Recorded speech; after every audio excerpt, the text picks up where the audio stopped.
어머니, 이제 그만하세요. 아버지는 어차피 못 사세요. 그 돈으로 차라리. 그래. 내 앞에선 돈밖에 안 보이는구나. 이게 내가 키운 아들이야. 안녕하세요. 저는 전라도 순천에서 태어나 서울에서 30년째 작은 식당을 운영해온 김정숙입니다. 이제는 68살의 나이가 되었네요. 요즘 초겨울 바람이 제법 차가워졌습니다. 바람이 불 때마다 남편의 기침 소리가 커져서 마음이 아파요. 6개월 전 갑자기 쓰러진 남편은 뇌졸중으로 왼쪽이 마비가 되었어요. 40년을 건설 현장에서 일하며 자식들 뒷바라지에 모든 것을 바쳤던 남편은 이제는 혼자서는 몸을 가누기조차 힘듭니다. 처음 쓰러졌을 때는 괜찮아질 거라 생각했어요. 의사 선생님도 재활치료를 잘 받으면 많이 좋아질 수 있다고 하셨거든요. 하지만 치료비가 너무 비싸서 병원비를 마련하는 게 큰 걱정입니다. 하루하루가 전쟁이에요. 새벽에 일어나 식당 준비를 하고 남편 약을 챙기고 재활운동을 도와주고 혼자서는 화장실도 못 가시니 매일 밤을 설치기도 합니다. 그런데 더 마음 아픈 건 따로 있습니다. 바로 자식들의 태도예요. 오늘은 그 이야기를 들려드리려고 합니다. 평생을 자식들 위해 희생하신 아버지를 말이죠. 제가 겪은 마음 아픈 이야기를 시작해 볼게요. 여러분의 이야기도 함께 나누고 싶네요. 댓글로 여러분의 생각도 들려주시면 좋겠습니다. 남편이 쓰러지기 전까지 우리는 평범하지만 행복한 가정이었습니다. 남편은 30년 넘게 건설 현장 반장으로 일했고, 저는 역전 근처에서 작은 식당을 운영했어요. 아들 태민이는 대기업에 다니며 손자 둘을 키우고 있고, 딸 미영이는 대학병원 간호사로 일하고 있죠. 남편은 참 성실한 사람이었어요. 매일 새벽같이 일어나 현장에 나가고 주말에도 쉬는 날이 거의 없었죠. 애들 대학만 보내면 된다며 고된 일도 마다하지 않았어요. 그 덕에 태민이는 명문대를 나왔고 미영이도 간호대를 졸업했습니다. 저도 틈틈이 식당 일을 하면서 살림을 꾸렸어요. 남편이 현장에서 번 돈으로는 아이들 교육비를 감당하기 힘들었거든요. 아침 일찍 장을 보고 점심 장사하고 저녁 때는 아이들 공부도 봐주고 그렇게 정신없이 살다 보니 어느새 아이들이 다 컸더라고요. 그래도 참 행복했어요. 명절이면 아이들이 다 모여서 떠들고 손주들이 할머니 맛있어 하며 좋아하던 모습이 아직도 눈에 선합니다. 남편도 손주들 앞에서는 무뚝뚝한 표정을 풀고 웃음꽃을 피웠죠. 그런데 6개월 전 갑자기 모든 것이 변했어요. 평소처럼 현장에 나갔던 남편이 갑자기 쓰러졌다는 연락을 받았어요. 뇌졸중이었습니다. 다행히 목숨은 건졌지만 왼쪽이 전부 마비가 되고 말도 제대로 못하게 되었어요. 아픈 남편을 두고 식당에 나올 때마다 마음이 무거웠어요. 매일 새벽 4시면 일어나 남편 약부터 챙기고 몸을 닦아드리고 죽을 끓여 먹여드렸죠. 휠체어에 모시고 화장실도 다녀와야 하고 그렇게 남편 돌봄을 끝내고 나면 5시 30분 이제 식당 준비를 시작해야 했어요. 새벽 시장에 가서 반찬거리를 사고 된장찌개 육수를 내고 오전 11시부터 시작되는 점심 장사를 위해 정신없이 움직였죠. 장사하는 중에도 마음은 계속 집에 가 있었어요. 혹시 남편이 넘어지시진 않을까? 뭔 일이 생기진 않을까? 한 번은 장사가 너무 바빠 집에 가보지도 못하고 저녁까지 이어진 적이 있었어요. 걱정되는 마음에 잠깐 달려가 보니 남편이 화장실에 가려다 넘어져 있더라고요. 얼마나 오랫동안 그러고 계셨을까 생각하니 가슴이 찢어지는 것 같았어요. 죄송해요. 내가 늦어서. 남편은 그저 미안한 듯 고개를 숙이셨어요. 그 뒤로는 점심 장사만 하기로 했어요. 오후 2시면 문을 닫고 바로 집으로 갔죠. 수입은 줄었지만 어쩔 수 없었어요. 다행히 단골 손님들이 많이 도와주셨어요. 사장님, 저녁 반찬 좀 싸주세요. 값은 점심값이랑 같이 낼게요. 아이고, 사장님 남편분 좀 어떠세요? 제가 이따 들러서 좀 봐드릴게요. 식당 일을 마치고 집에 돌아와서는 남편 재활운동을 도와드렸어요. 1시간 넘게 주무르고 구부리고 펴고 하루하루가 전쟁 같았지만 남편의 상태가 조금씩 좋아지는 걸 보면 보람도 느꼈죠. 밤에는 또 얼마나 고단하던지 남편이 한 번 깨시면 저도 같이 깨어나야 했으니까요. 화장실 가시는 것도 도와드려야 하고 몸이 불편하셔서 자주 뒤척이시니 밤잠도 설치기 일쑤였어요. 그래도 버틸 수 있었던 건 가끔 보이시는 남편의 미소 때문이었을 거예요. 수저 하나 제대로 못 드시면서도 미안하다는 듯 바라보시는 그 눈빛이 저를 다시 일으켜 세워주었죠. 의사 선생님은 재활치료를 잘 받으면 많이 회복될 수 있다고 하셨어요. 하지만 치료비가 만만치 않았죠. 6개월이면 2천만 원 정도. 저희한테는 너무나 큰 돈이었어요. 처음에는 괜찮았어요. 아이들도 걱정하며 병문안도 자주 왔고, 엄마, 우리가 도와드릴게요 라고 했으니까요. 하지만 시간이 지날수록 아이들의 발걸음이 뜸해졌고, 치료비 얘기만 꺼내면 한숨부터 나오더라고요. 그리고 얼마 전 태민이 내외가 찾아와서 한 말이 제 가슴을 무너뜨렸습니다. 그날은 평소처럼 식당 일을 마치고 남편 재활운동을 도와주고 있었어요. 그때 태민이와 며느리가 찾아왔습니다. 오랜만에 방문이라 반가웠죠. 어머니, 이제 아버지 재활치료는 그만하시는 게 어떨까요? 태민이의 말에 저는 귀를 의심했어요. 무슨 소리니? 의사 선생님이 재활치료 꾸준히 받으면 회복될 수 있다고 하셨잖아.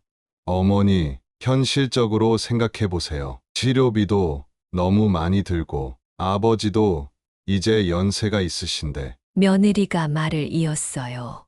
어머니, 저희도 애들 학원비에 대출금까지 더 이상은 힘들어요. 그 순간 남편이 흐느끼는 소리가 들렸어요. 비록 말은 못해도 아들의 말을 다 알아들은 거예요. 마비가 온 왼손으로 제 옷자락을 꼭 붙잡더라고요. 이게 내가 할 소리니? 내가 그렇게 좋은 대학 가고 좋은 직장 다니는 게 누구 덕분인 줄 알아? 내 아버지가 얼마나 고생하셨는데. 눈물이 왈칵 쏟아졌어요. 어머니, 감정적으로 생각하지 마세요. 이성적으로 판단하셔야. 이성적이라고? 그래. 너희한테는 아버지가 그저 돈 드는 존재구나. 나가라. 당장. 나가. 태민이가 어렸을 때는 참 다정한 아이였어요. 아버지가 퇴근하면 아빠 하고 달려가 안기곤 했죠. 남편은 힘든 현장 일을 하고 와서도 태민이를 어깨에 태우고 동네 한 바퀴를 돌았어요. 주말이면 우리 가족은 항상 식당에 모였어요.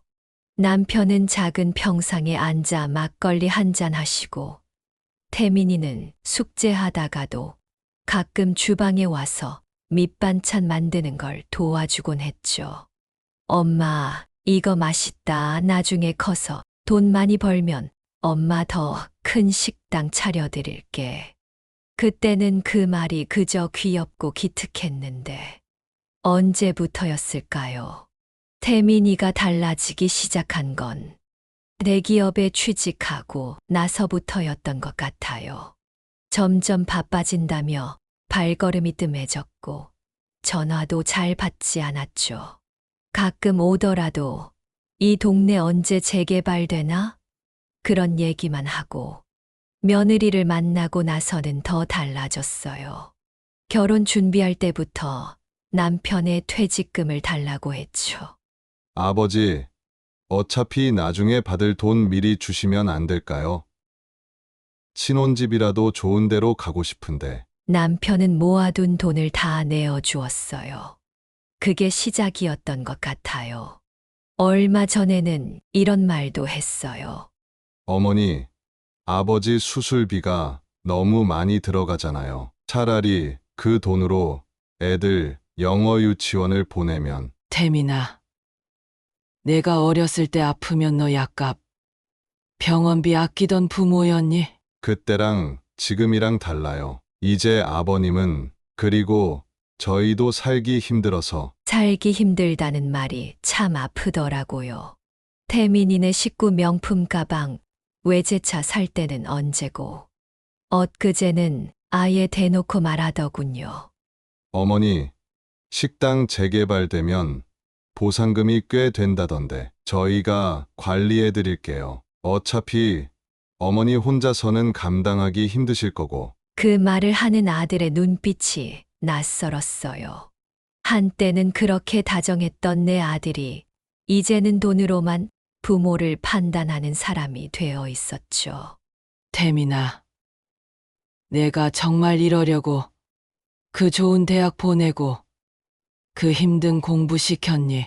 어머니도 현실적으로 생각하셔야죠. 아버님 수술비에 병원비 이러다 집까지 날리시면 어쩌시려고요? 그 순간 깨달았어요. 이제 더 이상 예전의 태민이는 없다는 걸. 돈이면 다 된다고 생각하는 차가운 어른이 되어버렸다는 걸.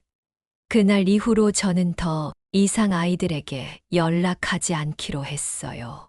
제 힘으로 할 수 있는 데까지 해보기로 했습니다. 식당 가게 운영비와 재활치료비를 감당하기 위해 적금도 해약하고 밤늦게까지 포장 주문도 받았어요. 하지만 병원비는 점점 늘어만 갔고 은행 대출도 한도를 넘어섰죠. 그러던 어느 날 남편이 또 한 번 쓰러졌어요. 이번에는 더 심각했습니다. 의사 선생님은 빨리 수술을 받아야 한다고 했어요. 수술비만 1,000만 원이 넘는다는데 제 통장에는 고작 100만 원이 전부였어요. 마지막이라 생각하고 태민이에게 전화를 걸었습니다. 태민아, 아버지가 많이 위독하셔. 수술을 받으셔야 하는데. 어머니, 제가 전에도 말씀드렸잖아요. 저희도 지금 대출이랑 애들 학원비로 빠듯해서. 아니, 엄마가 나중에 다 갚을게. 제발 내 아버지가 살아야. 잠시 침묵이 흐르더니 며느리가 전화를 받았어요.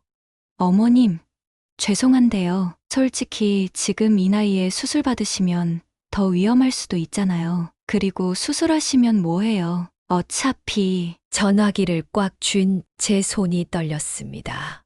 어차피 뭐? 어차피 뭐 사신다고? 그래, 알았다. 전화를 끊고 한참을 울었어요. 남편의 마비된 손이 제 손을 더듬더듬 찾아왔습니다. 눈물 가득한 눈으로 저를 바라보는 남편의 모습에 마음이 찢어지는 것 같았어요. 여보, 우리 힘내자. 내가 어떻게든. 그날 밤 저는 큰 결심을 했습니다. 식당을 담보로 대출을 받기로 한 거예요. 35년간 운영해온 내 삶의 전부나 다름없는 식당이지만 남편의 생명보다 소중할 순 없었으니까요. 그렇게 식당을 담보로 대출을 받아 겨우 수술비를 마련했어요. 수술실로 들어가는 남편의 손을 잡으며 기도했습니다. 제발, 제발 무사히 수술만 잘 끝나게 해주세요. 다행히 수술은 성공적이었어요. 의사 선생님은 이제 꾸준한 재활 치료를 받으면 많이 좋아질 수 있다고 하셨죠. 그 말을 들으니 눈물이 났어요. 기쁨의 눈물인 동시에 앞으로 또 얼마나 많은 비용이 들지 모른다는 걱정의 눈물이었죠. 태민이와 며느리는 수술 소식을 듣고도 병문안 한 번 오지 않았어요. 대신 문자만 한 통 보냈더군요. 어머니, 그렇게 무리하시면 어머니 건강도 안 좋아지실 텐데, 이제는 현실적으로 생각하셔야. 현실적이라는 말이 이렇게 차갑게 들린 적이 없었어요. 자식들에게 부모는 그저 돈 쓰는 짐일 뿐인 걸까요? 딸 미영이는 좀 달랐어요. 간호사라 그런지 가끔 와서 아버지 상태도 봐주고 재활운동도 도와줬죠. 하지만 오빠 얘기만 나오면 한숨부터 쉬었어요. 엄마, 오빠가 너무하긴 했지만 요즘 살기 힘들잖아요. 살기 힘들다. 그래, 다들 살기 힘들죠. 하지만 그게 부모를 외면할 이유가 될 수 있나요? 어느 날은 태민이가 갑자기 찾아왔어요. 설마 아버지 걱정이 되어서 라고 생각했는데 아니었습니다.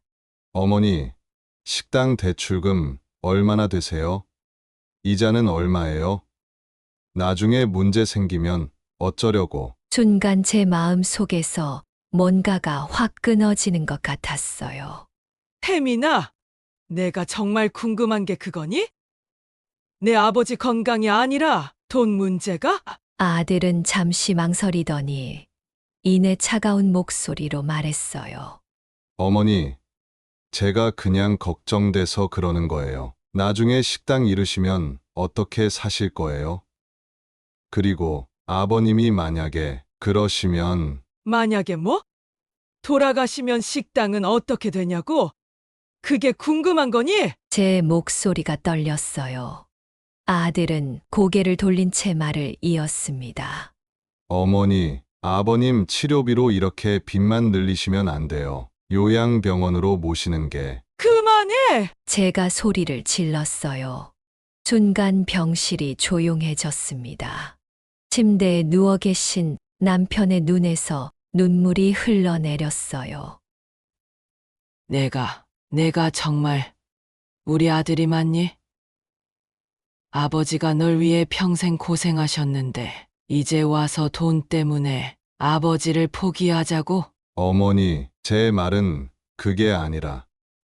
나가, 당장 내 눈앞에서 사라져. 이제 너는 내 아들이 아니야. 그날 이후 전 더 이상 자식이 없는 사람처럼 살기로 했어요. 식당 일을 하면서 틈틈이 남편 재활운동도 도와드리고 힘들지만 그래도 남편의 상태가 조금씩 좋아지는 걸 보면 보람을 느껴요. 얼마 전에는 남편이 왼손으로 숟가락을 들어 밥을 한 숟갈 떠먹었어요. 그 모습을 보는데 눈물이 왈칵 쏟아졌습니다. 여보, 잘하셨어요. 조금만 더 힘내요. 남편은 말은 못하지만 눈빛으로 고맙다고 말하는 것 같았어요. 지난주에는 놀라운 일이 있었어요. 아침에 일어나 보니 남편이 혼자서 휠체어를 끌고 화장실에 다녀오시더라고요. 마비된 왼손으로 휠체어를 붙잡고 오른손으로 천천히 굴리면서 그 모습을 보는데 가슴이 뭉클했어요. 의사 선생님 말씀대로 재활치료의 효과가 조금씩 나타나고 있었던 거죠.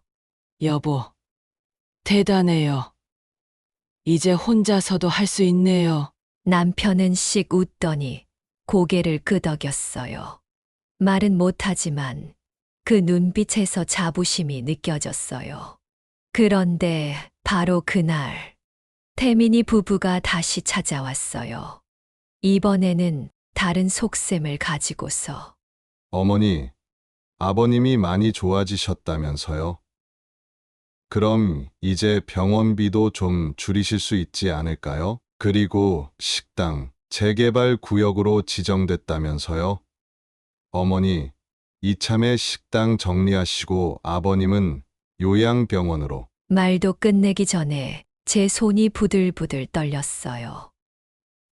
나가. 더 이상 이 집에 오지 마라. 너희한테는 이제 부모도 가게도 그저 돈벌이 수단이구나. 그날 밤 남편의 손을 잡고 많이 울었어요. 우리가 그렇게 정성껏 키운 자식이 왜 이렇게 변해버린 걸까요? 하지만 이제는 괜찮아요. 비록 자식에게는 실망했지만 남편이 하루하루 좋아지는 모습을 보는 게 제겐 더 큰 기쁨이 되었으니까요. 어제는 남편이 오랜만에 한마디를 했어요. 말씀하시기가 많이 힘드셨지만,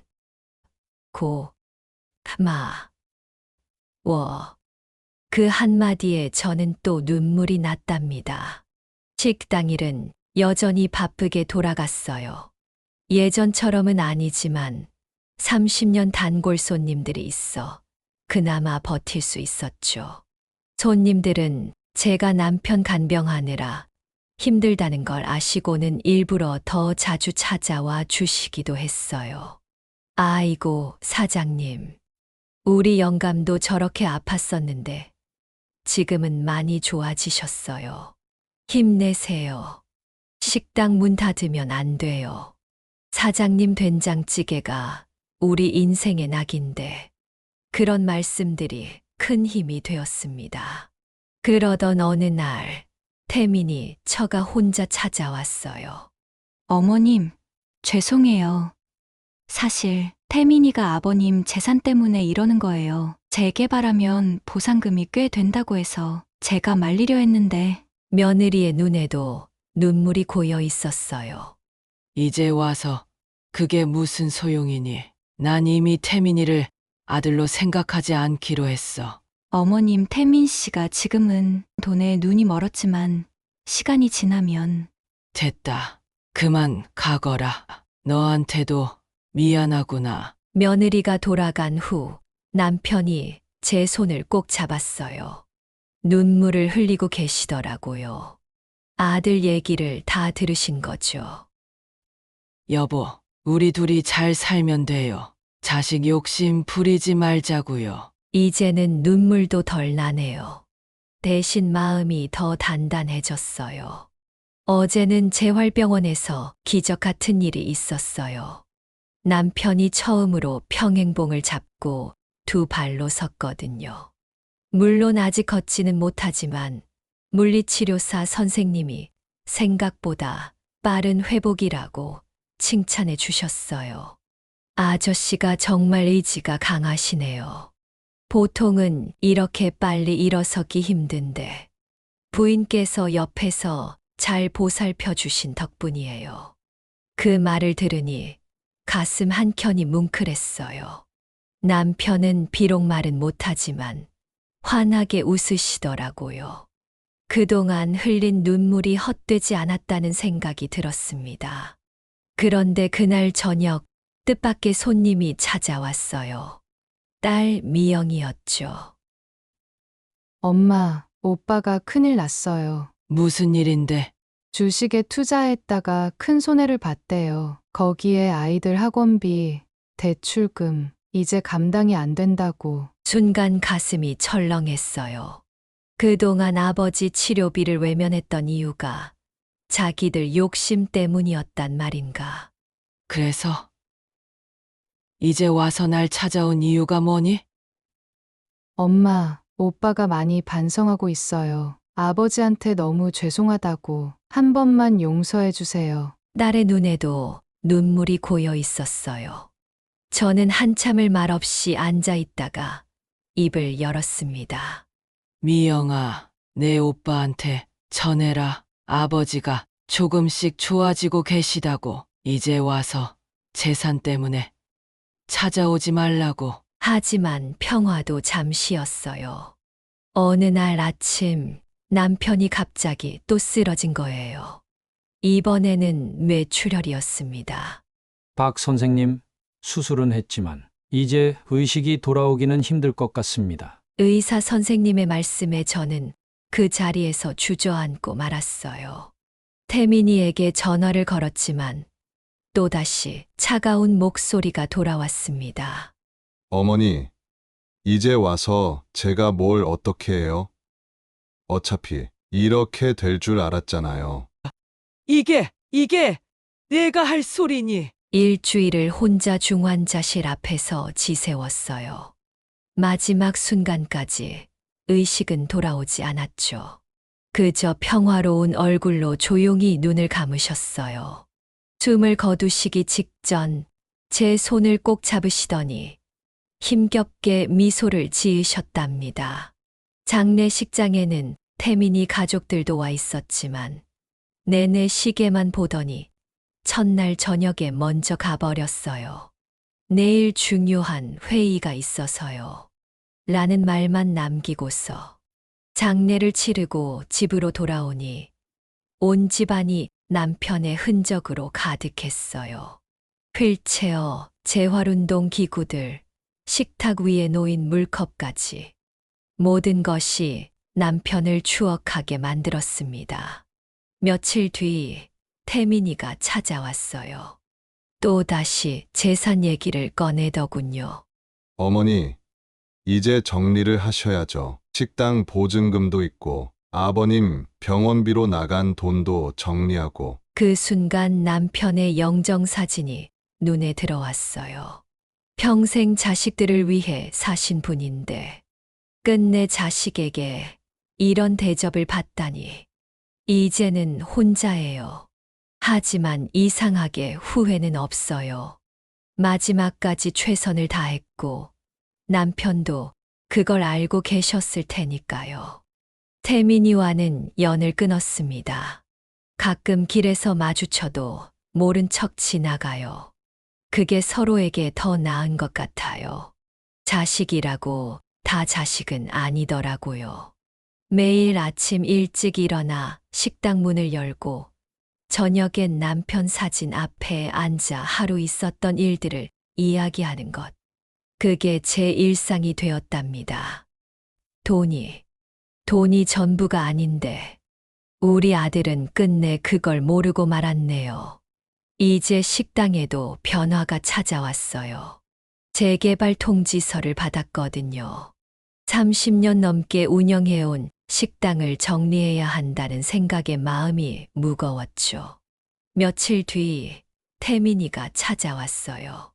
어머니, 보상금이 꽤 된다고 하던데 제가 좀 알아봐 드릴까요? 그만 가거라. 내 아버지 돌아가시고 난 뒤로 난 더 이상 너한테 기대하지 않기로 했어. 보상금 얘기에 또 군침을 흘리는 아들을 보니 씁쓸했어요.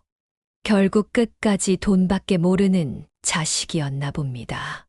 식당 폐업을 준비하면서 30년 세월이 주마등처럼 스쳐 지나갔어요. 처음 가게 열던 날 남편이 퇴근하고 들러 콩나물국밥 먹던 모습, 단골 손님들과 나눈 수많은 이야기들. 마지막 영업일, 오랜 단골 손님들이 찾아와 눈시울을 붉혔어요. 사장님, 이제 어디 가서 이런 된장찌개 맛을 보나요? 건강하셔야 해요. 우리 잊지 마시고. 눈물은 나지 않더라고요. 대신 따뜻한 마음이 가득했습니다. 재개발 보상금으로 전라도 순천 시골 마을에 작은 집을 샀어요. 건물은 오래됐지만 앞마당이 넓어서 텃밭을 가꿀 수 있었죠. 처음에는 많이 막막했어요. 30년 넘게 살던 서울을 떠나 낯선 곳에서 산다는 게 쉽지 않았거든요. 이사 온 첫날 휑한 시골집을 보면서 한참을 울었어요. 서울에서 가져온 짐도 몇 박스 안 됐는데 그중 절반은 남편과의 추억이 담긴 물건들이었죠. 냉장고도 텔레비전도 없는 집이었지만 묘하게 마음이 편했어요. 여보, 우리 여기서 새로 시작해볼까요? 남편 사진을 벽에 걸면서 중얼거렸어요. 가끔 태민이가 연락을 해와요. 보상금 때문이겠죠. 하지만 전 이제 더 이상 상처받지 않아요. 대신 내 행복을 찾아가는데 집중하고 있답니다. 시간이 지나면서 제 생활도 바빠졌어요. 아침 일찍 일어나 텃밭에 물을 주고 잡초도 뽑고 오후에는 동네 할머니들과 함께 노인회관에 가서 요가도 배우기 시작했죠. 처음에는 어색했지만 지금은 웃음소리가 끊이지 않아요. 텃밭 채소를 팔아 만든 수입으로 조금씩 돈도 모이기 시작했어요. 얼마 전에는 태민이가 또 찾아왔더군요. 어머니, 서울에 계실 때 담보 대출 받으신 거 제가 은행에서 알아보니까 연체가 좀 있으시던데. 그건 내가 신경 쓸 거 아니야. 말끝을 흐리는 아들을 빤히 쳐다봤어요. 태민아, 그 돈은 얘 아버지 병원비로 다 썼어. 그리고 남은 건 이 집 사는 데 썼고. 그래도 좀 남으셨을 거 아니에요?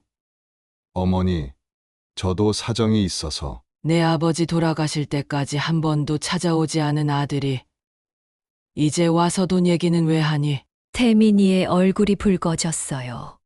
어머니, 그때는 제가 정말. 그리고 지금은 애들 교육비도 있고. 됐어. 더 이상 그런 말 하지 마라. 난 이제 너한테 기대지 않고 살기로 했어. 내가 원하는 재산도 없으니 더 이상 찾아올 필요도 없다. 어머니, 그리고 태민아, 돈이 전부는 아니야. 내가 그걸 모르는 게 너무 안타깝다. 아들은 무거운 발걸음으로 돌아갔어요. 그날 저녁 텃밭에서 고추를 따면서 생각했죠. 이제는 정말 내 삶을 사는 것 같다고. 누구의 엄마가 아닌 그저 김정숙으로 사는 것 같다고. 남편 사진 앞에서 오늘도 이야기를 해요. 여보, 저 잘 지내고 있어요. 이제는 제 삶을 찾아가는 중이에요. 걱정하지 마세요. 사람들은 혼자 사는 게 힘들지 않냐고 물어보지만 전 괜찮아요. 오히려 더 단단해졌으니까요. 자식에게 의지하지 않고도 내 힘으로 살아갈 수 있다는 걸 알게 됐으니까요. 이제는 알아요. 진정한 행복은 다른 사람에게 기대는 게 아니라 스스로 만들어가는 거라는 걸. 인생은 참 알 수 없는 것 같아요. 모든 것을 잃은 것 같았던 순간에 오히려 저를 찾았으니까요. 이제는 김정숙으로 사는 법을 배우고 있답니다. 여러분도 힘든 일이 있더라도 절대 포기하지 마세요. 우리는 누구의 부모이기 이전에 한 사람의 인생이니까요. 오늘은 전라도 순천에서 새로운 삶을 시작하신 김정숙님의 사연을 들어보았습니다. 뇌졸중으로 쓰러진 남편을 홀로 간병하면서도 재산만을 바라보는 자식의 냉정한 태도에 아픔을 겪으셨지만 결국 자신만의 삶을 찾아 당당하게 살아가고 계신 모습이 너무나 인상 깊었습니다. 여러분의 가정에도 이런 힘든 일들이 있으시다면 정숙님의 이야기가 작은 위로가 되었기를 바랍니다. 부모 자식 간의 정이 흔들릴 때도 우리는 각자의 방식으로 새로운 삶을 찾을 수 있다는 희망의 메시지를 전해주셨네요. 오늘 이야기가 마음에 와닿으셨다면 좋아요와 구독 부탁드립니다. 여러분의 이야기도 댓글로 함께 나눠주세요. 따뜻한 위로의 말씀도 좋고 비슷한 경험이 있으셨다면 그 이야기도 좋습니다. 다음 시간에도 여러분의 마음을 울리는 따뜻한 이야기로 찾아뵙겠습니다. 감사합니다.